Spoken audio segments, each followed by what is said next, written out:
박주민 최고위원 모셨습니다. 어서 오십시오. 예, 안녕하십니까. 오늘 원내대표 경선했죠?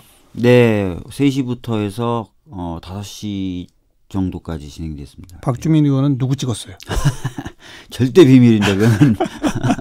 왜 그렇게 절대 비밀이에요? 왜냐하면은 다 동료 의원들 사이에서 투표가 이루어지고 동료 의원들 대상으로 투표가 이루어지기 때문에 네. 내가 누굴 찍었다, 누굴 지지한다는 걸 밝히기 어렵고요. 예. 또 누굴 반대한다는 얘기는 더 네. 밝히기 어렵고. 그래서 사실은 항상 농담이 120명 의원을 놓고 전체 표 계산해 보면요. 뭐 새 후보다. 그럼 새 후보가 받을 것으로 약속받은 표를 합치면 뭐 300석이 나오고 350석이 나온다는 거예요. 네, 네. 그 오늘 결과는 그 의원들이 좀 깜짝 놀랐습니까? 아니면 뭐 끄덕끄덕했습니까? 분위기가 어땠어요? 사실은 이인영 의원님의 우세는 좀 점쳐졌었어요. 근데 오히려 약간 놀란 부분은 김태년 의원님과 그 노웅래 의원님의 표 차이 때문에 1차 투표에서 3표 차. 예, 표 차이가 많이 안 났어요. 34. 예. 사실은 표 차이가 훨씬 더 많이 날 거고. 그래서 김태년 의원님과 이인영 의원님 간의 표 차이가 그렇게 크지 않을 것이다가 관측이었거든요. 그 부분이 좀 놀라게 한 포인트였습니다. 1차 투표에서. 1차 투표에서. 그러니까 1차 투표에서 이인영, 김태년이 박빙일 것이다. 박빙일 것이다. 그러면 2차 투표에서 모른다. 모른다. 그랬었군요. 예. 전망이. 네. 근데 그냥 좀 약간의 대세가 이인영 쪽으로 싹 쏠린 거네요. 네. 그래서 사람들이 그 결과를 보고 깜짝 놀랐고. 네. 심지어는 어떤 분들은 2등이 노웅래 의원님으로 착각하기도 했었어요. 왜냐하면 30몇 표 이러니까. 예. 예. 이인영 의원이 이렇게 약간의 대세몰이를 한 배경이 뭐라고 생각하세요? 여러 가지 이유가 있을 수 있는데요. 가장 대표적인 이유로 제가 꼽을 수 있을 만한 건 그 386 그룹에 활발한 움직임이 있었던 것 같아요. 네. 저한테도 후보뿐만 아니라 그 386 분들이 여러 차례 전화하고 찾아오시더라고요. 그러니까 그렇게 좀 그 그룹 내에서의 움직임이 굉장히 활발했던 것 같습니다. 네, 네. 근데 지금 과제가 만만치가 않습니다. 만만치 않죠. 원내대표가. 예. 나경원 원내대표 내일이라도 만나겠다는데. 네. 뭐 만나면 어떻게 될까요? 당장은 어렵겠죠. 당장은 어려울 텐데 나경원 원내대표도 여러 이제 그 통로로 들려오는 얘기는 원내로 돌아오고 싶다는 거예요. 어느 정도 명분은 필요하지만 그래서 어느 정도 시간과 또 협상 이런 거에 따라서는 뭐 충분히 조기에 들어올 수도 있다 이렇게 보고 있습니다. 아직까지는 아무튼 이 패스트트랙 철회하고 사과하라. 그게 이제 자유한국당의 요구인데 네. 사실 그거는 뭐 지금 받아들이기 어렵다는 건 뭐 알 거고. 그렇죠. 네. 그럼 그 대신에 그게 아니라 자유한국당이 그 마지못해라도 들어오는 모양새를 취하기 위해서 뭔가 카드를 줘야 되는 거잖아요. 네. 어떤 카드가 있을 수 있어요, 근데? 지금 뭐 저희들이 생각하기에는 뭐 추경 관련된 부분에 있어서도 사실은 야당이 좀 더 원하는 내용이 있을 수 있거든요. 네, 뭐 그런 네. 부분이라든지 또는 여야정 협의체라고 해서 대통령님 포함해서 이제 그 모이는 회의하는 그 협의체가 있는데 그 원래 협의체 구성에 합의했고 네. 3개월에 한 번씩 하기로 했고 네네네. 하기로 하기만 하고 한 번도 못 만났잖아요. 한 번도 못 만났는데 그거를 좀 하자고 제안을 하면서 거기서 좀 더 폭넓은 얘기를 하자. 뭐 네. 이런 식의 어떤 입장 표명 네. 이런 것들이 들어올 수 있는 계기가 될 수 있지 않을까 그렇게 생각해 보고 있습니다. 그나저나 황교안 대표의 이 민생 대장정, 네. 민생 투쟁 대장정. 뭐 우리 저희 당 대표님 얘기로는 투쟁인지 투어인지 잘 모르겠다라고 얘기하시죠. 투쟁인지 투어인지. 네. 그걸 어떻게 보세요?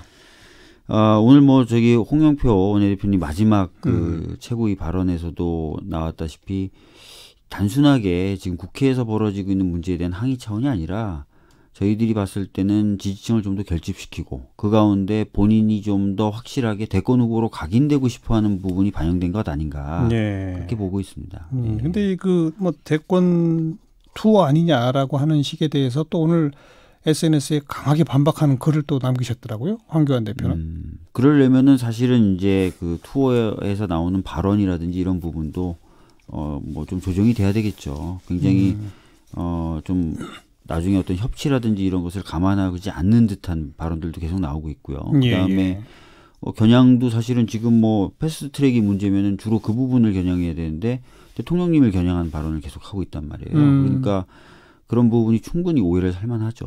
예. 네. 좌파 독재. 네. 이 단어에 대해서 어떻게 보세요?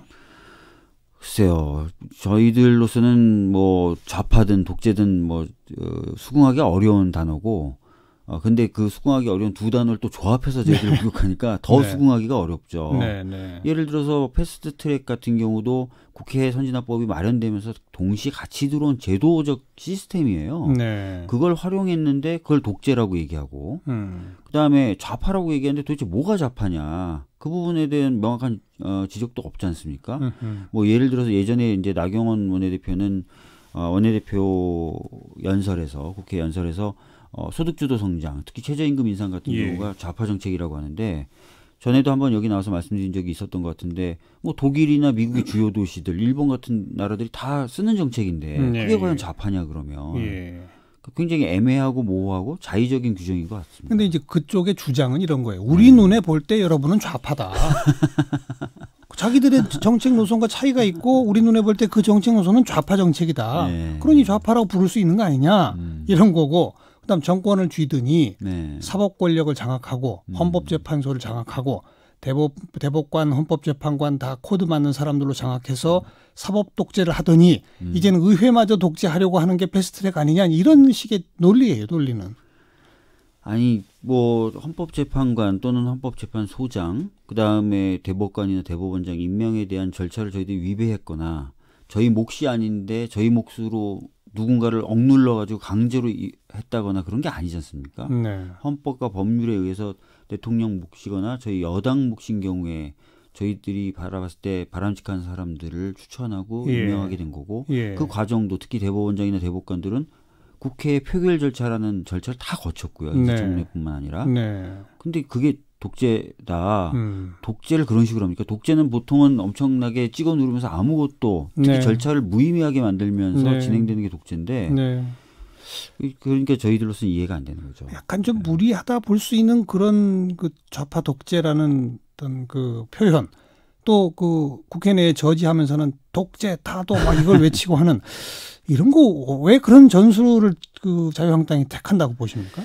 모르겠습니다. 아무래도 본인들의 지지층에게 호소하고 단결시키기 위해서 그러니까 독재라는 개념이 이제 억누른다는 개념도 있지만 특정한 세력이 자기 마음대로 한다는 의미가 있는 거지 않습니까? 예. 나머지 세력을 배척하고 예. 그러니까 이제 그런 언명으로 저희들을 부르면서 지지층을 좀 결집시키려고 하는 것 아닌가라는 느낌이 드는 거죠. 그래서 결집이 되고 있죠, 사실. 사실 그래서 지지율 올라가니까 네. 거기에 어떻게 보면 뭐 효능감을 느끼고 속된 말로 재미를 보고 지금 뭐 그 계속한다. 전국적인 행보를 하고 있는 거죠. 계속 올라갈까요? 어느 정도는 지지층이 결집을 하면은 올라가긴 올라가겠죠. 지금 30%대 초반인데 예. 30%대 중반까지도 좀 올라갈 수 있다고 봅니다. 예.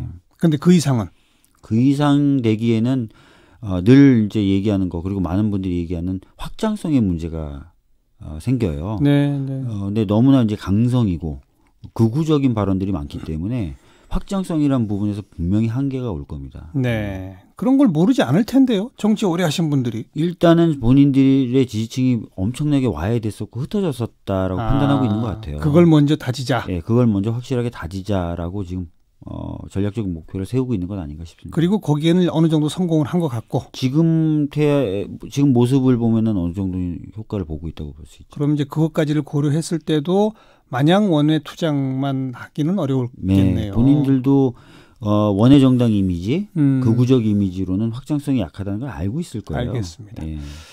자, 지금 이제 여권 내에서는 두 가지 이슈가 있는데 우선 하나는 공개적으로 불거져 나온 겁니다. 검찰총장이 패스트트랙에 올라간 검경 수사권 조정안에 대해서 공개적으로 반대한다.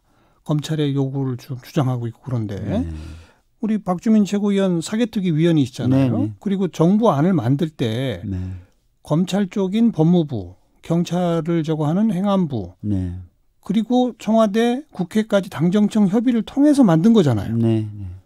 그럼 그 과정에서 검찰도 의견을 다 냈을 거 아닙니까? 다만 이제 경찰과 검찰이 요구했던 내용들이 어느 기관이나 100% 다 반영된 건 아니죠. 조정과 협의라는 당연하죠. 양쪽 예. 주장은 어떻게 다 100% 예. 서로 배치되는데 100%씩 어떻게 반영합니까? 그렇습니다. 조정과 협의라는 과정을 거치는 과정에서 예. 각 기관이 본인들이 원하는 부분은 100% 반영 안 되다 보니까 네. 그런 부분이 좀 있는 거고요. 특히 검찰 입장에서는요. 다 아시다시피 뭐 수사권, 수사지휘권, 기소권, 영장청구권, 공소유지권, 형집행 권한을 사실상 다 쥐고 있었어요. 형사 관련된. 독점했었죠. 예. 그래서 좀 내놓는 입장이고 그렇죠. 경찰은 없던 걸 받는 입장이니까 그렇죠. 상대적 불만은 저는 검찰 쪽이 더 클 수 있다고 봐요. 음. 그러니까 그런 불만들이 지금 표출되고 있는 거죠. 네. 그래도 이미 자기들도 의견을 냈고 정부 안에서 협의 조정을 통해서 만들어진 아니면 네. 존중해야 되는 거 아니에요? 아니 그것뿐만 아니라 사실은 지금 입법의 영역에 있는 거고요. 그다음에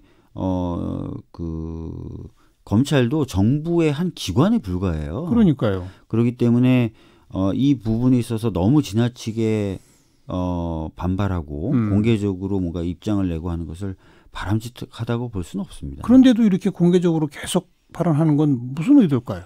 기관의 장으로서 기관의 어떤 그 의견을 모아서 뭐 내는 정도 선이라면 뭐 충분히 가능한데 그거보다도 좀 더 불거지게 지금 의견이 나오고 있는 거는 아무래도 워낙 검찰이 아까도 말씀드렸던 것처럼 독점적인 권한을 갖고 있다가 그 부분을 내놓는 과정에서 네. 조직 내부에 여러 가지 이야기들이 있겠죠. 결국은 기득권 지키기 아닌가요?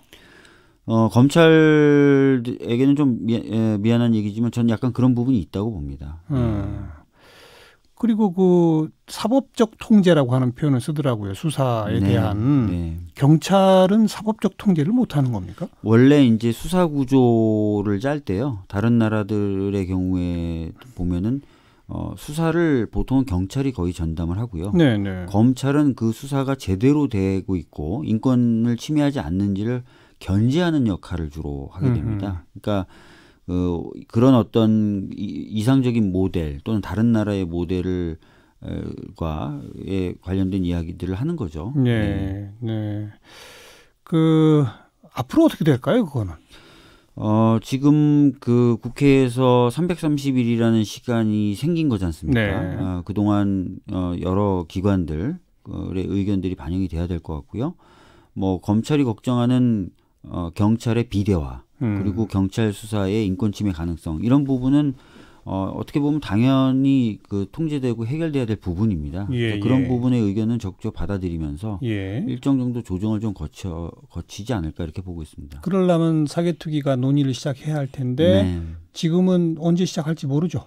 현재 지금 국회 상황은 좀 어렵죠. 자유한국당이 안 들어오고 있으니까. 네. 이게 장기화되면 자유한국당 빼고라도 논의해야 되나요?